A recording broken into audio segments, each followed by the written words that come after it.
ห้องว่าการสำนักงานนายกรัฐมนตรีจัดพิธีประดับเหรียญการละนึก70 ปีวันสั่งตั้งพรรคประชาชนปฏิวัติลาวตอนบ่ายวันที่21 มีนาคม 2025องค์คณะพรรคห้องว่าการสำนักงานนายกรัฐมนตรีได้จัดพิธีประดับเหรียญการละนึก70 ปีวันสั่งตั้งพรรคประชาชนปฏิวัติลาววันที่22 มีนาปี 1955 22 มีนาปี 2025ให้สมาชิกพรรคผู้ที่ยังประจำการและสมาชิกพรรคอาวุโสบำนาญห้องว่าการสำนักงานนายกรัฐมนตรี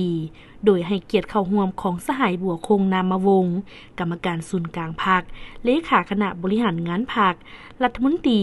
หัวหน้าห้องว่าการสำนักงานนายกรัฐมนตรีมีบรรดาสหายคณะบริหารงานพรรคบรรดาสหายที่ได้รับการประดับเหรียญบรรดาสหายคณะหน่วยพรรคฮักฐานพร้อมด้วยสมาชิกพรรคพนักงานที่ขึ้นกับองค์คณะพรรคห้องว่าการสำนักงานนายกรัฐมนตรีเข้าร่วมในโอกาสนี้สหายคำลาวันจันทราวันห้องเลขาคณะบริหารงานพรรคห้องว่าการสำนักงานนายกรัฐมนตรีประธานองค์การการแดงแห่งชาติลาวได้ผ่านมติตกลงของคณะเลขาธิการศูนย์กลางพรรคฉบับเลขที่440/คลสพลงวันที่14 มีนาคม 2025ว่าด้วยการประดับเหรียญการละนึก70 ปีวันสั่งตั้งพรรคประชาชนปฏิวัติลาวให้สมาชิกพรรคห้องว่าการสำนักงานนายกรัฐมนตรีทั้งหมดจำนวน41สหายในนั้นสมาชิกพรรคผู้ที่ยังประจำการ6สหายหญิง1สหายและสมาชิกพรรคอาวุโสบำนาญ35สหายหญิง10สหายซึ่งให้เกียรติประดับเหรียญโดยสหายเลขาคณะบริหารงานพรรครัฐมนตรีหัวหน้าห้องว่าการสำนักงานนายกรัฐมนตรีในโอกาสเดียวกันสหายบัวคงนามวงศ์ก็ได้ให้เกียรติมีคำเห็นกล่าวต่อพิธีบางตอนว่าเหรียญกา70 ปีวันสั่งตั้งพรรคประชาชนปฏิวัติลาวเป็นเหรียญกาเกียรติคุณอันสูงส่งของพรรคประชาชนปฏิวัติลาวที่ได้มอบให้แก่บรรดาสหายสมาชิกพรรคที่ยังประจำการและสมาชิกพรรคอาวุโสบำนาญผู้ที่มีผลงานอันใหญ่หลวงได้ประกอบส่วนอุทิศเลือดเนื้อเหือแหงและสติปัญญา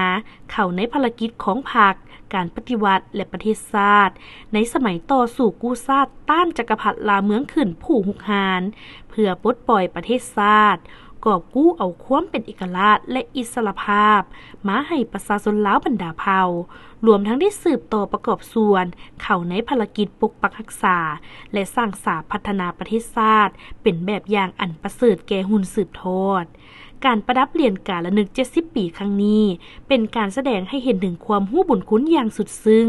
เป็นการจารึกและจดจำผลงานอันใหญ่หลวงของบรรดาสหายเป็นการย่องยอสรรเสริญเป็นความทะนุใจของพรรครัฐบาลและประชาชนลาวบรรดาเผ่าที่มีต่อบรรดาสหายพวกเขาผู้ที่เป็นหุ่นสืบทอดจะสืบต่อหำเฮียนเอาแบบอย่างคุณสมบัติศีลธรรมปฏิวัติผลงานและวีรกรรมอันโดดเด่นน้ำใจรักชาติอันดูดดื่มความกล้าแก่นเด็ดเดียวเหนียวแน่นบ่ยอมจำนนความซื่อสัตย์บริสุทธิ์จงรักภักดีและสืบต่อปกปักรักษาและเสริมขยายมูลเสื้ออันดีงามยึดมั่นในอุดมการณ์สร้างความสามัคคีอันเป็นปึกแผ่นอยู่ภายในพรรคให้มีความปลอดภัยเข้มแข็งและนักแน่นสืบต่อจัดตั้งปฏิบัติแนวทางนโยบายของพรรคให้บรรลุตามจุดหมายที่พรรคเฮากำหนดไว้